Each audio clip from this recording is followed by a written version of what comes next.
সোমবাৰে দিনৰ অনুমানিক 2:30 শোণিতপুৰ জিলাৰ অন্তৰ্গত বিহগুৰিত উপস্থিত হয় অসমৰ মাননীয় মুখ্যমন্ত্ৰী ডক্টৰ হিমন্ত বিশ্ব শৰ্মা। বিহগুৰিত উপস্থিত হৈ আগন্তুক পঞ্চায়ত নিৰ্বাচন 2025ৰ বাবে ভাৰতীয় জনতা পাৰ্টিৰ প্ৰক্ষেপিত প্ৰাৰ্থীসকলৰ হৈ নিৰ্বাচনী প্ৰচাৰ চলায় মুখ্যমন্ত্ৰী ডক্টৰ হিমন্ত বিশ্ব শৰ্মাই। আজি বিহগুৰিত উপস্থিত হৈ আগন্তুক পঞ্চায়ত নিৰ্বাচন সন্দৰ্ভত ৰাইজক উদ্দেশ্য কৰি মুখ্যমন্ত্ৰী ডক্টৰ হিমন্ত বিশ্ব শৰ্মাই এনেদৰে মন্তব্য আগবঢ়ায়। মই সংক্ষিপ্তভাৱে আপোনালোকক মোৰ মনৰ কথাখিনি ক'বৰ বাবে চেষ্টা কৰিম, যাতে আপোনালোকে পঞ্চায়ত নিৰ্বাচনত ভোট দিয়াৰ আগতে এটা উপযুক্ত সিদ্ধান্ত ল'ব পাৰে।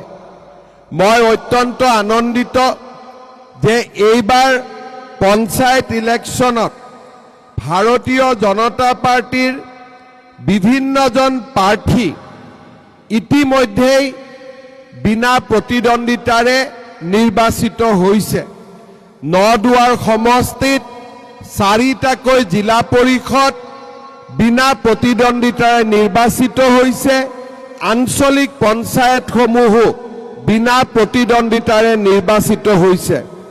ঢেকিয়াজুলি সমষ্টিতো এগৰাকী জিলা পৰিষদ বিনা প্ৰতিদ্বন্দ্বিতাৰে নিৰ্বাচিত হৈছে আৰু কেইবাটাও আঞ্চলিক পঞ্চায়ত বিনা প্ৰতিদ্বন্দ্বিতাৰে নিৰ্বাচিত হৈছে। মই নদুৱাৰ সমষ্টিবাসী ৰাইজক এই সভাৰ পৰাই ধন্যবাদ জনাইছোঁ।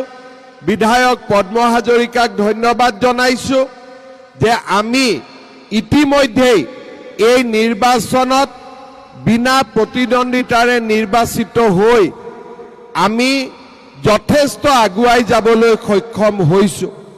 ঢেকিয়াজুলি, ৰঙাপাৰা, আমাৰ বৰচলা, তেজপুৰ এই 4টা সমষ্টিতে মই আশা কৰিম যে আপোনালোকে জিলা পৰিষদ, আঞ্চলিক পঞ্চায়ত 2টাতে বিজেপি আৰু এজিপি দলক বিজয়ী কৰিব।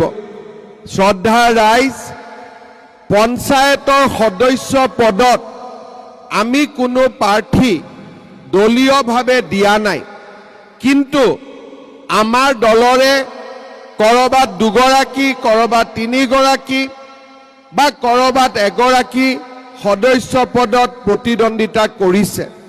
তেওঁলোকো আমাৰ দলৰে ব্যক্তি আৰু আপোনালোকে নিজৰ জ্ঞান বুদ্ধি আৰু জনসেৱাৰ প্ৰতি লক্ষ্য ৰাখি যিকোনো এগৰাকীক ভোট দি জয়যুক্ত কৰিব। কিন্তু গাঁও পঞ্চায়ততো আপোনালোকে যেন কংগ্ৰেছীক ভোট নিদিয়ে, বিজেপি দলৰ সদস্য যিকোনো এজনকে যাতে আপোনালোকে ভোট দি বিজয়ী কৰে।